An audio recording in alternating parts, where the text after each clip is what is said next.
السلام عليكم halkaan daawanaysiin waa wanaagga qoyska Allah u barateen barnaamijka arrimaha bulshada barnaamijka oo maanta khamiis idin hayno waxaa kamid ah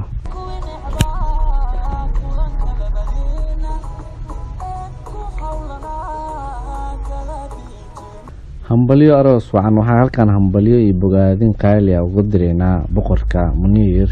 iyo xaaskiisa Sumayo oo maanta meherkoodu ka dhacay magaalada Nairobi meher wacan ilaahay idinka dhigo kuwii dadkooda anfaca wad qeyr qabana kala helaa amiin amiin amiin meherka oo ka dhacay saacado ka hor ayaa waxaa soo qayb galay dadweyne aad u badan oo kamid ah asxaabta Muniir iyo familka labada cid sida shaashada ku arkaysiin Muniir waxa garab fadhiya saaxiibkiis Lucky Boy balse liicaato meesha ka maqneen ayaa wuxuu asiina dhanka kale ag fadhiya saaxiibkiis oo maanta ay tahay maalinta ugu weyn adduunka waxaan halkaan hambalyo la soo koobi karin ugu direynaa walaalkeen Muniir iyo dumaashi Yasmiin oo maanta meherkoodu ka dhacay magaalada Nairobi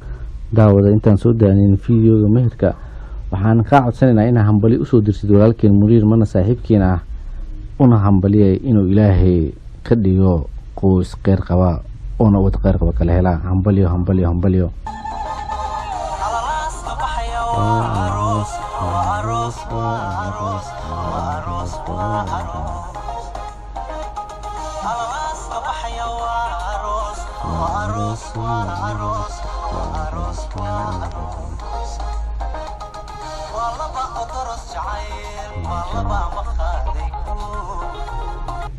markale hambalyo hadaan ahna bahda qoyska waan ku hambalyeynaa walaal Muniir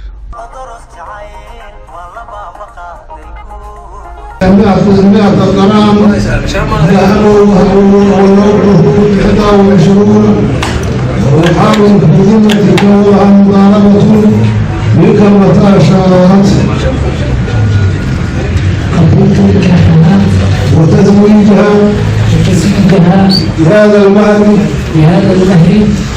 ياسمين فارح ضامنين أركي إليها وغرقران وذهبه نوبي سليهاي ولما يكون وكالني وكيلتي ولدي تولدك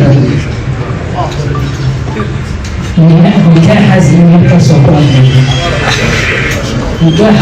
كسوقان ياسمين فارح ضامنين أركي إليها بقول كرام وذهب ونوبي سليهاي وكالني يكون وكالني وكيلتي ولدي تولدك نكاح حزين كسوقان أنا وفولا نكاحي الله أكبر